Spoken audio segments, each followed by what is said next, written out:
ایک دن میں اور میری بیوی کھانا کھا رہے تھے کہ باتوں ہی باتوں میں میری بیوی کہنے لگی، گھر میں بہت سارا ایسا سامان ہے جو مجھے وقت آنے پر استعمال کرنا ہوتا ہے اور ابھی اس کی ضرورت نہیں پڑتی۔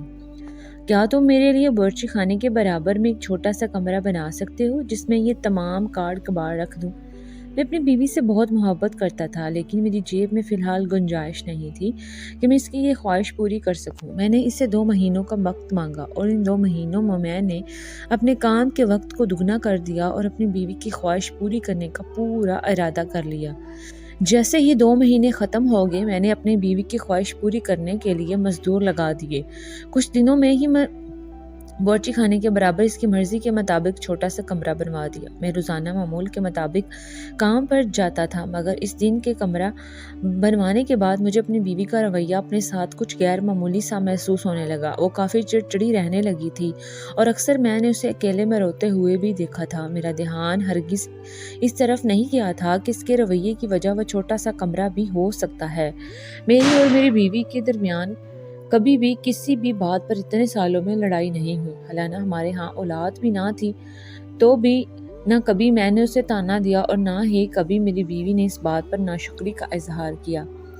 اللہ کی دی ہوئی تمام نعمتوں سے ہم بے حد خوش تھے۔ میں اپنی کم تنخواہ میں بھی اپنی بیوی کو خوش رکھنے کی کوشش کیا کرتا تھا۔ کبھی اسے گجرے لا کر دیتا تھا تو کبھی ہم باہر گھومنے جایا کرتے تھے۔ ان دنوں اسے نہ گھومنے پھرنے کا شوق تھا اور نہ ہی وہ مجھ سے اپنی چھوٹی موٹی فرمائشیں کیا کرتی تھی۔ میں بہت پریشان تھا۔ ایک دن میں نے اس سے کہا کہ میں اسے ڈاکٹر کو دکھاتا ہوں۔ میرے بہت منانے کے بعد وہ میری بات مان گئی۔ ہم ڈاکٹر کی طرف گئے تو ڈاکٹر نے میری بیوی کے رویے کی وجہ سے اس کی کوئی پریشانی بتائی۔ میں بہت پریشان تھا کہ ایسا کیا ہوا ہے۔ میری بیوی کو بہت پریشانی لگ گئی۔ میں نے اس سے بات کی تو اس نے مجھے کوئی پریشانی نہیں ہے کہہ کر ٹال دیا۔ مجھے لگا یہ پریشانی اولاد نہ ہونے کی وجہ سے ہے۔ جب میں نے اسے کہا میں دوبارہ تمہارا علاج کروانا چاہتا ہوں تو اس نے مجھے سختی سے منع کر دیا کہ اب مجھے کسی علاج کی ضرورت نہیں۔ میں اپنی بیوی کی اس بات پر بہت حیران ہوا اور میں نے غصے میں آ کر اس سے وجہ پوچھی تو کہنے لگی میرے پاس بچہ پالنے کا وقت نہیں ہے۔ میں اور حیران ہو گیا۔ اس چھوٹے سے گھر میں اسے کھانا پکانے کے علاوہ اور چھوٹی موٹی صفائیوں کے علاوہ بھلا کیا کام ہو سکتا ہے؟ ایک روز میں نے اپنی بیوی سے دفتر جاتے ہوئے کہا آج میں گھر پر جلدی آؤں گا اور ساتھ میں میرے کچھ دوست بھی ہوں گے، تم چائے کا انتظام کر لینا۔ میری اس بات پر میری بیوی مجھ سے بہت خفا ہوئی اور ہم میں جب کبھی لڑائی نہیں ہوئی تھی اس بات پر خوب لڑے۔ یہ پہلی مرتبہ نہیں تھا کہ میں اپنے دوست کو چائے پر لایا ہوں۔ اس سے پہلے میں کئی مرتبہ اپنے دوستوں کو چائے پر بلا چکا ہوں اور میری بیوی نے چائے کے ساتھ کچھ چھوٹا موٹا اہتمام بھی کیا ہوتا تھا، لیکن آج خلاف معمول میری بیوی کی اس بات پر میں بہت حیران ہوا۔ نہ جانے اسے میرے جلدی آنے سے پریشانی تھی یا پھر میرے دوست کے ساتھ آنے یا پھر میرے لیے چائے کے اہتمام پر۔ بہرحال میں نے اس دن جلدی آنے کا اور اپنے دوست کو ساتھ لانے کا ارادہ ختم کر دیا۔ کئی دن تک ہم میں ناراضگی رہی۔ مجھے یہ بات سمجھ نہیں آئی کہ میری بیوی کا رویہ کیوں بدلتا جا رہا ہے۔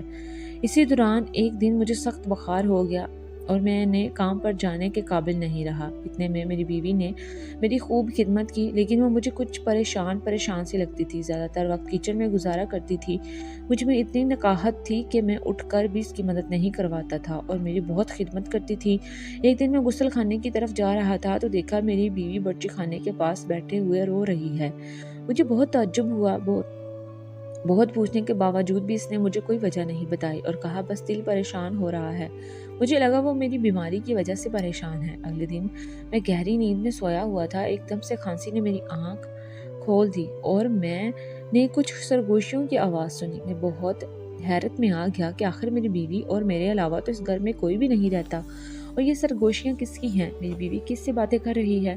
میں بہت پریشان تھا۔ میں اٹھ کر باورچی خانے کی طرف گیا لیکن مجھ سے زیادہ چلا نہ گیا۔ میں دوبارہ بیٹھ گیا۔ میں نے اپنی بیوی کو آواز لگائی۔ جب میں نے اس سے پوچھا تو اس نے کہا ایسا کچھ نہیں ہے، یہ آپ کا وہم ہے۔ ان کچھ دنوں میں نے اسے بہت سے مرتبہ صبح باورچی خانے کے برابر میں بنائے ہوئے کمرے سے باہر نکلتے دیکھا، لیکن میری بیوی نے نہیں دیکھا تھا کہ میں نے اسے دیکھا ہے۔ ایک دن میری طبیعت کچھ بہتر تھی تو میں باورچی خانے میں پانی پینے کے لیے گیا تو میں نے اسے وہاں نہیں پایا۔ میں باورچی خانے سے باہر آ کر اسے ڈھونڈنے ہی لگا تھا کہ وہ باورچی خانے کے برابر میں بنے ہوئے کمرے سے نکلی اور مجھے دیکھتے ہی گھبرا گئی۔ اس کے ماتھے سے پسینہ چھوٹ گیا۔ مجھے لگا ایسی کیا بات ہے؟ اس وقت مجھے بہت عجیب لگا کیونکہ میں نے جب بھی اسے بچے خانے کے برابر میں بنوائے کمرے سے نکلتے دیکھا تھا تو میں سوچتا تھا کوئی نہ کوئی کام سے اس کمرے میں جاتی ہے، لیکن آج اس کے ماتھے کے پسینے نے مجھے کچھ اور سوچنے پر مجبور کر دیا۔ میرے پوچھنے پر اس نے بتایا وہاں سامان رکھنے گئی تھی۔ میں نے بات کو وہیں ختم کر دیا۔ میں اپنی بیوی سے مزید بحث نہیں کرنا چاہتا تھا کیونکہ میری بیوی نے میری بہت زیادہ خدمت کر کے میرا دل جیت لیا تھا۔ کچھ دنوں بعد جب میں دفتر کے لیے اٹھا تب بھی بیوی کو کمرے میں نہیں پایا۔ میں نے سوچا وہ برچی خانے میں میرے لیے ناشتہ تیار کر رہی ہوگی۔ جب میں برچی خانے میں گیا تو وہ بھی موجود نہ تھی۔ میں نے غسل خانہ اور گھر کا کونا کونا چھان لیا مگر میری بیوی کہیں موجود نہ تھی۔ ابھی میں گھر سے باہر پریشانی کی حالت میں نکلنے ہی والا تھا کہ کچھ آوازیں میرے کانوں میں سنائی دی۔ مجھے وہ آواز سمجھ نہیں آئی لیکن اتنا سمجھ آیا یہ آوازیں اسی غیر معمولی کمرے سے آ رہی تھی۔ میں نے دروازہ کھولنا چاہا تو اندر سے لاک لگا ہوا تھا۔ مجھے کافی پریشانی ہوئی۔ میں کمرے میں آیا ہی تھا کہ میری بیوی میرے پیچھے آن کھڑی ہوئی۔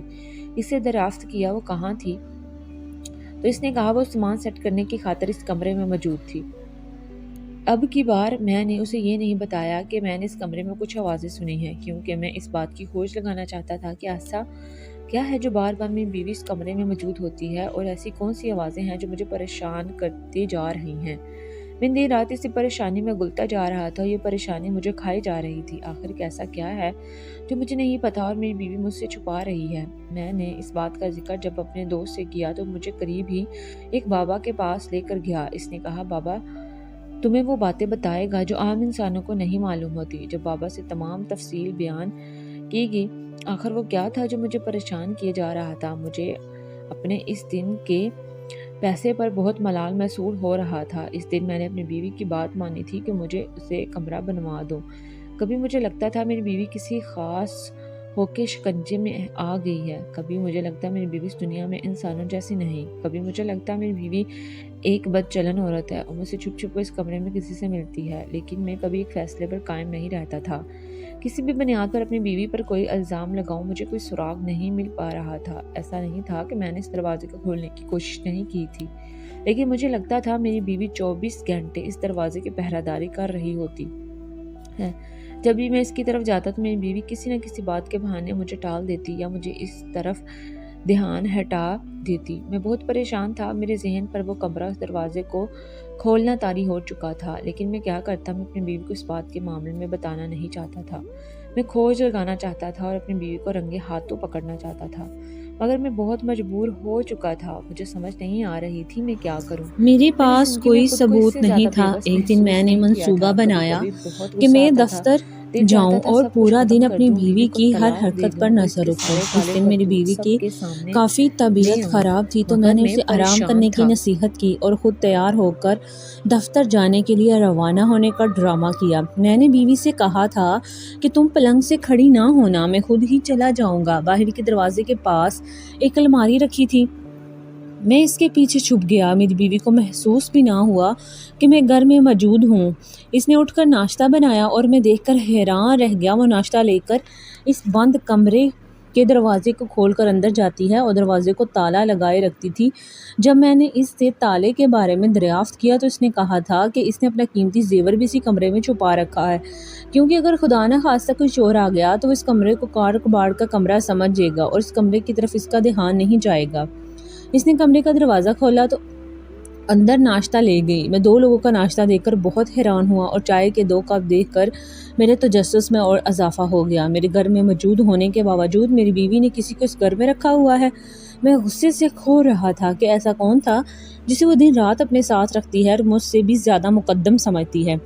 میں اندر ہی اندر تتملا رہا تھا اور مان چکا تھا کہ میری بیوی ایک بد چلن عورت ہے جس نے میرے ہوتے ہوئے کسی آدمی سے رشتہ رکھا ہے۔ میں جو اتنے عرصے سے یہ سمجھتا رہا کہ میری بیوی یا تو کسی اسیب کے سائے میں ہے یا کوئی معاملہ، اب مجھے اپنی بیوی سے نفرت ہونا شروع ہو گئی تھی۔ میرے پیر کانپنا شروع ہو گئے تھے۔ میں اپنے جذبات پر قابو نہیں پا رہا تھا، لیکن قدم اتنے بھاری ہو گئے تھے کہ اس الماری سے لے کر بند کمرے کے دروازے تک کا سفر مجھ سے طے نہیں ہو رہا تھا۔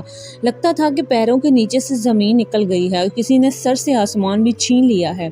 اپنے آپ کو اس باری دنیا میں بے بس اور مجبور آدمی سمجھنے لگا تھا۔ یہ کچھ منٹ مجھ پر اتنے بھاری تھے کہ لگتا تھا یا میں اس دنیا سے کوچ کر جاؤں یا بیوی کو جان سے مار دوں۔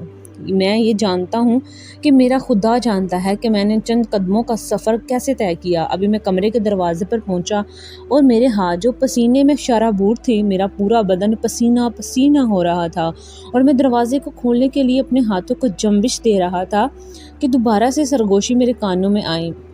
میں اپنے حواس میں نہ تھا، مجھے تو یہ سرگوشیاں پہلے بھی سمجھ نہیں آتی تھی۔ تو میں نے دروازہ کھولتے ایک زوردار چیخ ماری، اپنی بیوی کو پکارا، عالیہ! مگر یہ کیا منظر دیکھ کر میں تو ہکا بکا رہ گیا۔ جو ابھی تک اپنی بیوی کو طلاق کے 3 لفظ سنانے کا ارادہ رکھتا تھا، اب مجھ سے 1 منٹ بھی وہ برداشت نہ تھی۔ اگلے ہی پل میں اپنے ارادے پر بہت زیادہ نادام تھا۔ میں نے دیکھا کہ کس کے لیے ناشتہ لے کر گئی تھی، اس کے ہاتھ میں جس کے لیے نوالہ ہے اور جس نے اس نوالے کو کھانے کے لیے اپنا منہ کھول رکھا ہے، وہ میری سوتیلی ماں ہے۔ میں عالیہ کو کتنا غلط سمجھ رہا تھا، کبھی اسے جادو ٹونے والی عورت تو کبھی اسے بچہ سمجھتا تھا۔ اس طرح میری چیخ کو سن کر عالیہ کے ہاتھ سے نوالا گر گیا اور میری سوتیلی ماں مجھے دیکھ کر ہکا بکا رہ گئی تھی۔ اس کے پسینے چھوٹنے لگے تھے، مجھے لگا کسی نے میرے قدم زمین میں گاڑ دیے ہیں۔ اپنے آپ کو نہ زندوں میں پا رہا تھا نہ ہی مردوں میں۔ عالیہ اتنے عرصے سے میری ماں کو بند کمرے میں چھپائے اس کی خدمت کیے جا رہی تھی، یہ میرا فرض تھا، مگر میں اپنے فرض سے بھاگنا چاہتا تھا۔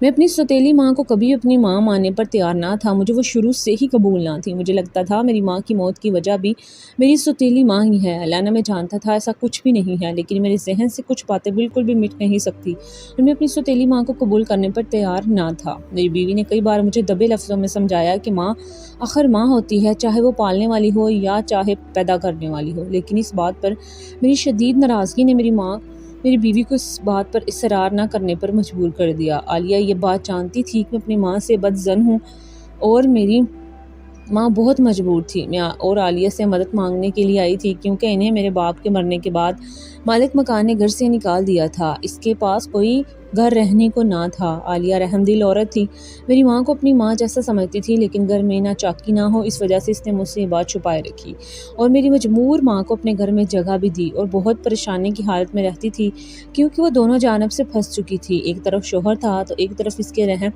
دل میں رحم دلی، وہ میری ماں کو بھی اپنی ماں کا درجہ دیتی تھی۔ عالیہ کا اتنا بڑا پن دیکھ کر میں تو جیسے چلو بھر پانی میں ہی ڈوب مرا۔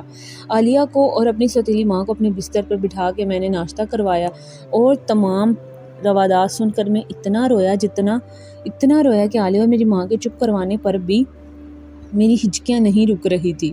مجھے لگ رہا تھا کوئی آئے اور میرے ہاتھ کاٹ دے، ایسا لگتا تھا میں چور ہوں، ایسا لگتا تھا میں نے کسی کے حق پر ڈاکہ ڈال دیا ہے۔ آج مجھے سمجھ آ گئی، انسان کا کردار ہونا ہی کچھ نہیں ہوتا، بلکہ اگر انسان کے دل میں نرم گوشہ ہو تو عالیہ جیسے لوگوں کی طرح بڑا پن دکھا سکتے ہیں۔ پلیز میرے چینل نشا اسٹوری کو سبسکرائب کریں اور ویڈیو کو لائک شیئر ضرور کریں۔